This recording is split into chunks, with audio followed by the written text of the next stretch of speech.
A very hearty greetings to all the dignitaries, NSS officers, and the NSS volunteers who are in this program.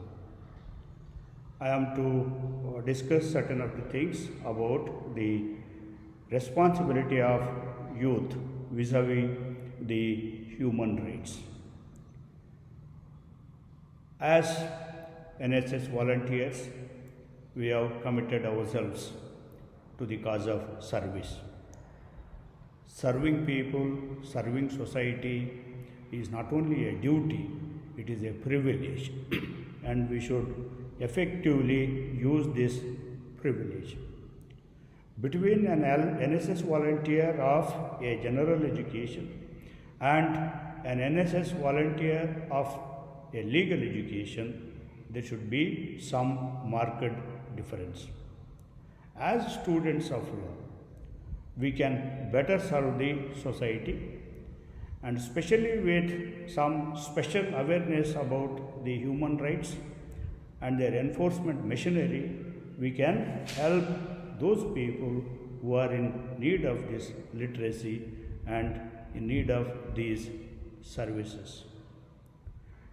ಮಾನವ ಹಕ್ಕುಗಳ ಬಗ್ಗೆ ನಾವು ಕಾನೂನಿನ ವಿದ್ಯಾರ್ಥಿಗಳಾಗಿ ಜ್ಞಾನವನ್ನು ಪಡೆದು ಆ ಜ್ಞಾನದಿಂದ ನಾವು ಹೆಚ್ಚಿನ ಮಟ್ಟಿಗೆ ಸಮಾಜಕ್ಕೆ ಸೇವೆ ಸಲ್ಲಿಸ್ಬೋದು, ಹೆಚ್ಚಿನ ಮಟ್ಟಿಗೆ ವ್ಯಕ್ತಿಗಳಿಗೆ ನಾವು ಸೇವೆಗಳನ್ನು ಸಲ್ಲಿಸ್ಬೋದು. ಏನು ಮಾನವ ಹಕ್ಕುಗಳು ಅಂತಂದರೆ ಏನು? What are human rights? ಮಾನವ ಹಕ್ಕುಗಳನ್ನು ನಾವು ಮೂಲಭೂತ ಹಕ್ಕುಗಳನ್ನಾಗಿ ಸಂವಿಧಾನದಲ್ಲಿ ಅಳವಡಿಸಿರ್ತೀವಿ. ಈ ಹಕ್ಕುಗಳ ವಿಷಯದಲ್ಲಿ ನಾವು 3 ವಿಚಾರಗಳನ್ನು ಹೇಳ್ತೇವೆ. What are these human rights? They are fundamental, they are inviolable, they are inalienable, and they are essential for all human beings to live like human beings. ಮಾನವನಾಗಿ ಹುಟ್ಟಿದ ಮೇಲೆ ಅರ್ಥಪೂರ್ಣವಾದ ಜೀವನವನ್ನು ನಡೆಸೋದಕ್ಕೆ, ಗೌರವಯುತವಾದ ಜೀವನವನ್ನು ನಡೆಸೋದಕ್ಕೆ ಯಾವ ಯಾವ ಹಕ್ಕುಗಳ ಅವಶ್ಯಕತೆ ಇದೆಯೋ ಆ ಎಲ್ಲ ಹಕ್ಕುಗಳು ಮಾನವ ಹಕ್ಕುಗಳು ಆಗ್ತವೆ. ಈ ಮಾನವ ಹಕ್ಕುಗಳು ಸರ್ಕಾರದ ಅಧಿಕಾರದ ಮೇಲೆ ಸಂವಿಧಾನದ ಮೂಲಕ ಹೇರಲಾದಂಥ ಮಿತಿಗಳು. They are constitutionally entrenched limitations over the governmental power, and the government is under a duty not to violate them, and whenever the government violates that duty, it becomes a basis for taking action against the state, and state will be held responsible for that. We have passed the Protection of Human Rights Act in 1993. Under the Protection of Human Rights Act 1993, how human rights are defined? It says, all rights relating to life, liberty, equality and dignity of the individual guaranteed by the Constitution are embodied in the international covenants and enforceable by courts in India are human rights. All those rights which have a bearing on 4 aspects: life, liberty, equality and dignity, which are enshrined in the Constitution and international covenants and which are enforceable by courts of law in India. ಪ್ರಾಣ, ಸ್ವಾತಂತ್ರ್ಯ, ಸಮಾನತೆ ಮತ್ತು ಗೌರವಕ್ಕೆ ಸಂಬಂಧಪಟ್ಟ ಸಂವಿಧಾನದತ್ತವಾದ ಅಥವಾ ಇನ್ಯಾವುದೇ ಅಂತಾರಾಷ್ಟ್ರೀಯ ಒಡಂಬಡಿಕೆಯಲ್ಲಿ ನಮೂದಿಸಲಾದ ಎಲ್ಲ ಹಕ್ಕುಗಳು ಮಾನವ ಹಕ್ಕುಗಳು ಎಂದು ಈ ಮಾನವ ಹಕ್ಕುಗಳ ರಕ್ಷಣೆ ಕಾಯ್ದೆಯಲ್ಲಿ ಮಾನವ ಹಕ್ಕುಗಳನ್ನು ವ್ಯಾಖ್ಯಾನ ಮಾಡಲಾಗಿದೆ. ನಾವು ಕಾನೂನಿನಲ್ಲಿ ಅಧ್ಯಯನ ಮಾಡ್ತೀವಿ. ಯಾವುದೇ ಹಕ್ಕು ಅದರ ಉಲ್ಲಂಘನೆ ಆದಾಗ ಸಿಗುವ ಪರಿಹಾರ ಎಷ್ಟು ಪರಿಣಾಮಕಾರಿಯಾಗಿರ್ತದೋ ಹಕ್ಕು ಅಷ್ಟೇ ಪರಿಣಾಮಕಾರಿಯಾಗಿರ್ತದೆ. The effectiveness of rights depends upon the effectiveness of the remedy available for violation of those rights. And what are the machinery, channels that are available for us to enforce our human rights. There are three principal enforcement machinery. One, courts of law. Second, National Human Rights Commission and State Human Rights Commissions. Third, human rights courts. These are the three principal enforcement machineries. ಮಾನವ ಹಕ್ಕುಗಳನ್ನು ನಾವು ನ್ಯಾಯಾಲಯದ ಮುಖಾಂತರ ಜಾರಿ ಮಾಡಬಹುದು. ರಾಷ್ಟ್ರೀಯ ಮಾನವ ಹಕ್ಕುಗಳ ಆಯೋಗ, ರಾಜ್ಯ ಮಾನವ ಹಕ್ಕುಗಳ ಆಯೋಗಗಳು ಮತ್ತು ಮಾನವ ಹಕ್ಕುಗಳ ನ್ಯಾಯಾಲಯಗಳು, ಈ ಮೂರು ಸಂಸ್ಥೆಗಳ ಮುಖಾಂತರ ನಾವು ಮಾನವ ಹಕ್ಕುಗಳನ್ನು ಜಾರಿ ಮಾಡಬಹುದು ಅಥವಾ ಮಾನವ ಹಕ್ಕುಗಳ ಉಲ್ಲಂಘನೆಗೆ ನಾವು ಪರಿಹಾರವನ್ನು ಪಡೆಯಬಹುದು. ನ್ಯಾಯಾಲಯದ ಮುಖಾಂತರ ಮಾನವ ಹಕ್ಕುಗಳ ಉಲ್ಲಂಘನೆ ಆದಾಗ ನಮಗೆ ಸಿಗುವ ಪರಿಹಾರಗಳು ಅನುಚ್ಛೇದ 32 ಮತ್ತು ಅನುಚ್ಛೇದ 226 ಅಡಿ ಲಭ್ಯ ಇರ್ತವೆ. ಮಾನವ ಹಕ್ಕುಗಳ ಉಲ್ಲಂಘನೆಗೆ ನ್ಯಾಯಾಲಯಗಳು ರಿಟ್ ಅರ್ಜಿಯಲ್ಲಿಯೂ ಪರಿಹಾರವನ್ನು ನೀಡುವ ಮುಖಾಂತರ ಒಂದು ಹೊಸ ನ್ಯಾಯಶಾಸ್ತ್ರವನ್ನು ಹುಟ್ಟು ಹಾಕಿವೆ. Wherever the rights are violated, the courts have awarded compensation even in writ proceedings, and the new jurisprudence is evolved in this direction under Article 32 by the Supreme Court and 226 by the High Courts. Now coming to the Protection of Human Rights Act 1993. A question arises whether human rights were not protected before 1993. The answer is yes, they were well protected under the Constitution of India. And the purpose of enacting the Protection of Human Rights Act 1993 is in order to provide for better protection of human rights, to put in place specialized agencies for the purpose of protection of human rights. This law is enacted. And under this law, we have a provision for National Human Rights Commission and State Human Rights Commissions. And both National Human Rights Commission and State Human Rights Commission are empowered to inquire suo motu or on a petition presented to it by a victim or any person on his behalf, or on the direction or order of any court, into a complaint of violation of human rights or abatement of violation of human rights or negligence in prevention of violation of human rights by a public servant. ರಾಷ್ಟ್ರೀಯ ಮಾನವ ಹಕ್ಕುಗಳ ಆಯೋಗ ಮತ್ತು ರಾಜ್ಯ ಮಾನವ ಹಕ್ಕುಗಳ ಆಯೋಗಗಳು ಯಾವುದೇ ವ್ಯಕ್ತಿಯ ಮಾನವ ಹಕ್ಕುಗಳ ಉಲ್ಲಂಘನೆ ಆಗಿದೆ ಅಂತಂದು ದೂರು ಬಂದಾಗ ಆ ದೂರಿನಲ್ಲಿ ವಿಚಾರಣೆ ಮಾಡೋ ಅಧಿಕಾರ ಹೊಂದಿರ್ತವೆ. ಅವರು ತಮ್ಮಿಂದ ತಾವೇ ಆ ಒಂದು ವಿಚಾರಣೆಯನ್ನು ಕೈಗೆತ್ತಿಕೊಳ್ಳಬಹುದು ಅಥವಾ ಬಾಧಿತ ವ್ಯಕ್ತಿ ಅಥವಾ ಬಾಧಿತ ವ್ಯಕ್ತಿಯ ಪರವಾಗಿ ಬೇರೆ ಯಾವುದೇ ವ್ಯಕ್ತಿ ಅರ್ಜಿಯನ್ನು ಸಲ್ಲಿಸಿದಾಗ ಅವರು ಎರಡು ವಿಷಯಗಳಲ್ಲಿ ಆ ವಿಚಾರಣೆಯನ್ನು ಮಾಡಬಹುದು. ಒಂದನೆಯದಾಗಿ ಅಲ್ಲಿ ಮಾನವ ಹಕ್ಕುಗಳ ಉಲ್ಲಂಘನೆ ಅಥವಾ ಮಾನವ ಹಕ್ಕುಗಳ ಉಲ್ಲಂಘನೆಗೆ ಪ್ರಚೋದನೆ ಆಗಿದೆಯೇ. ಎರಡನೇದು, ಮಾನವ ಹಕ್ಕುಗಳ ಉಲ್ಲಂಘನೆಯನ್ನು ತಡೆಯುವುದರಲ್ಲಿ ಸಾರ್ವಜನಿಕ ಅಧಿಕಾರಿಗಳು ನಿರ್ಲಕ್ಷ್ಯತೆಯನ್ನು ತೋರಿಸಿದ್ದಾರೆಯೇ ಎನ್ನುವ ವಿಚಾರಗಳ ಬಗ್ಗೆ ರಾಷ್ಟ್ರೀಯ ಮಾನವ ಹಕ್ಕುಗಳ ಆಯೋಗ ಅಥವಾ ರಾಜ್ಯ ಮಾನವ ಹಕ್ಕುಗಳ ಆಯೋಗ ತನ್ನಿಂದ ತಾನೇ ಅಥವಾ ಯಾವುದೇ ಅರ್ಜಿ ಬಂದಾಗ ವಿಚಾರಣೆ ಮಾಡುವಂಥ ಒಂದು ಅಧಿಕಾರವನ್ನು ಹೊಂದಿರ್ತವೆ.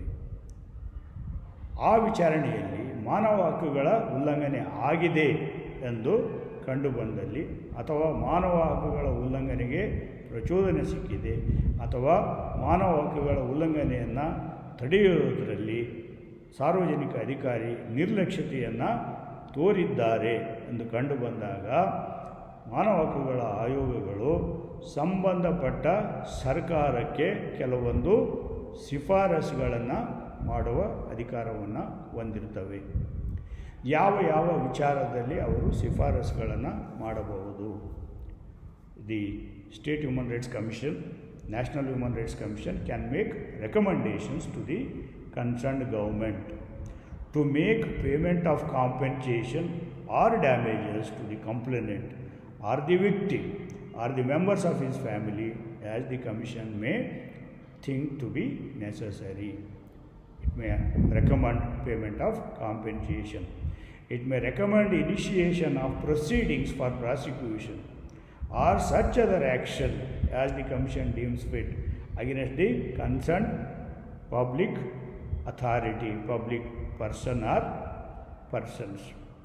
And it has power to take further action as it deems necessary.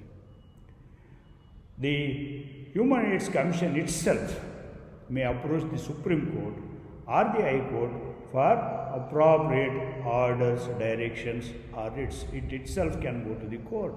It can be a litigant before the court. And at any stage of the inquiry, it can recommend to the concerned government to grant such immediate relief to the victim or the members of its family. And these commissions have to provide a copy of the inquiry report to the petitioner or its representative. And it has to send a copy of its inquiry report to the concerned government or authority, which shall, within a period of 1 month, forward its comments on the report, including the action taken or proposed to be taken thereon. So, what is happening is there is a timeline that is prescribed which is to be followed by the state government for the purpose of either submitting its comments or to report what action it has already taken or what action it proposes to take. This timeline compels the government to consider the report of the Human Rights Commissions, the recommendations seriously. So, both National Human Rights Commission and State Human Rights Commission have delivered a human service to the cause of human rights during the period of their existence. ಯಾವುದೇ ವ್ಯಕ್ತಿ ಮಾನವ ಹಕ್ಕುಗಳ ಉಲ್ಲಂಘನೆ ಆಗಿದೆ, ಮಾನವ ಹಕ್ಕುಗಳ ಉಲ್ಲಂಘನೆಗೆ ಪ್ರಚೋದನೆ ಸಿಕ್ಕಿದೆ, ಮಾನವ ಹಕ್ಕುಗಳ ಉಲ್ಲಂಘನೆಯನ್ನು ತಡೆಯುವುದರಲ್ಲಿ ಸರ್ಕಾರಿ ಅಧಿಕಾರಿಗಳು ನಿರ್ಲಕ್ಷ್ಯತೆಯನ್ನು ತೋರಿದ್ದಾರೆ ಅಂತ ಅರ್ಜಿ ಸಲ್ಲಿಸಿದಾಗ ವಿಚಾರಣೆ ಆಗ್ತದೆ. ವಿಚಾರಣೆಯ ಮುಖಾಂತರ ಇಲ್ಲಿ ಮಾನವ ಹಕ್ಕುಗಳ ಉಲ್ಲಂಘನೆ ಆಗಿದೆ ಅಂತಂದು ಸಾಬೀತಾದಾಗ ಆ ಮಾನವ ಹಕ್ಕುಗಳ ಆಯೋಗ ಸರ್ಕಾರಕ್ಕೆ ಕೆಲವೊಂದು ಶಿಫಾರಸುಗಳನ್ನು ಮಾಡ್ತದೆ. ಆ ಶಿಫಾರಸುಗಳನ್ನು ಅನುಸರಿಸೋದಕ್ಕೆ, ಅದರ ಪ್ರಕಾರ ನಡ್ಕೊಳ್ಳೋದಕ್ಕೆ ಸರ್ಕಾರಕ್ಕೆ 1 ತಿಂಗಳಿನ ಕಾಲಾವಕಾಶ ಇರ್ತದೆ.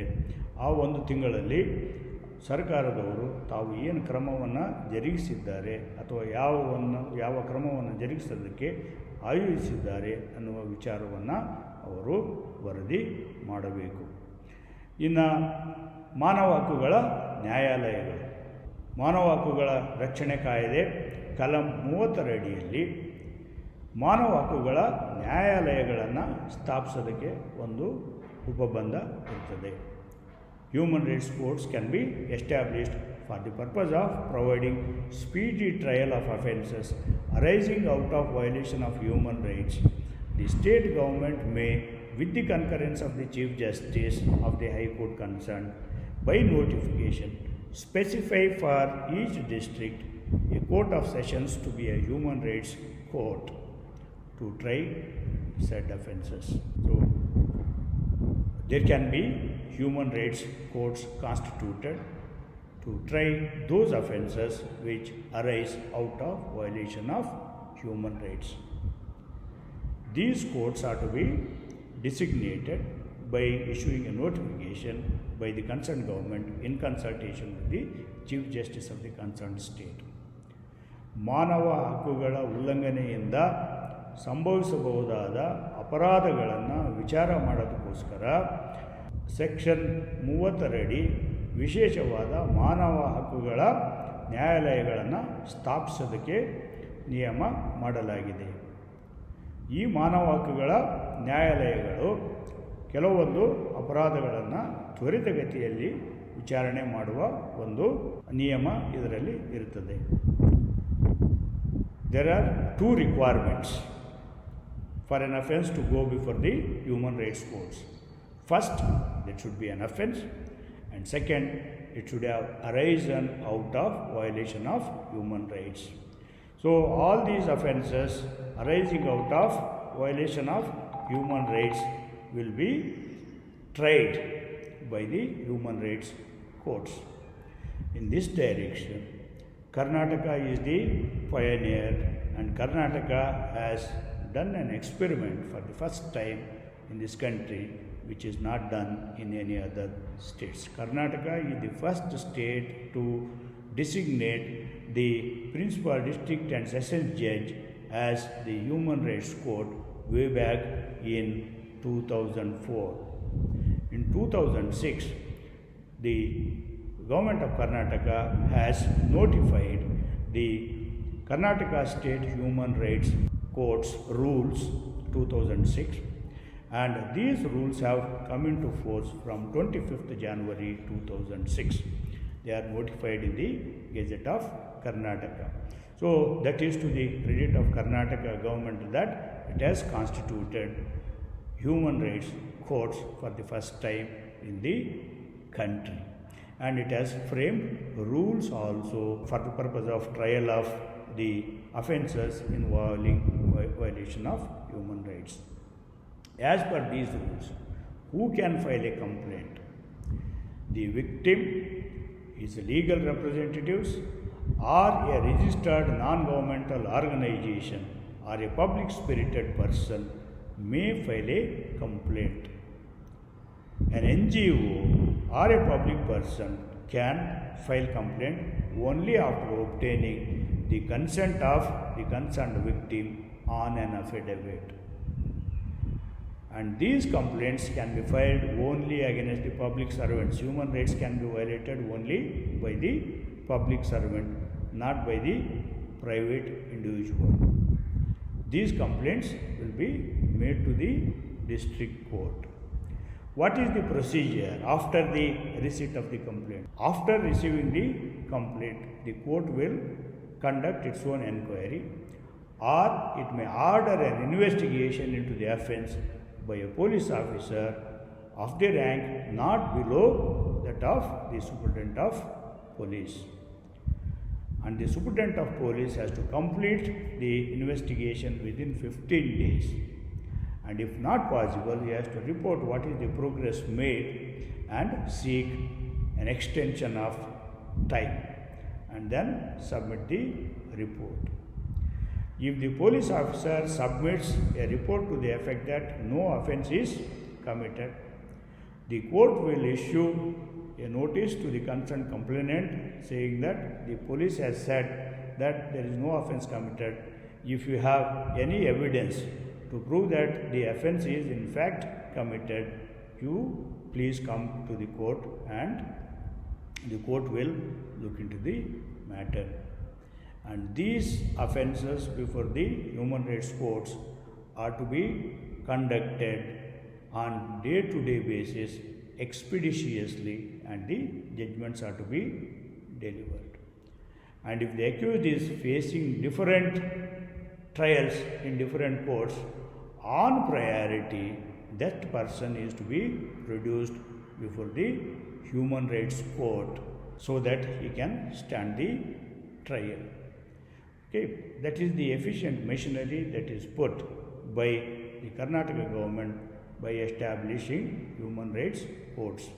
ಕರ್ನಾಟಕದಲ್ಲಿ ಪ್ರಪ್ರಥಮವಾಗಿ ರಾಷ್ಟ್ರದಲ್ಲಿ ಮಾನವ ಹಕ್ಕುಗಳ ನ್ಯಾಯಾಲಯ ಸ್ಥಾಪನೆ ಆಗಿದೆ.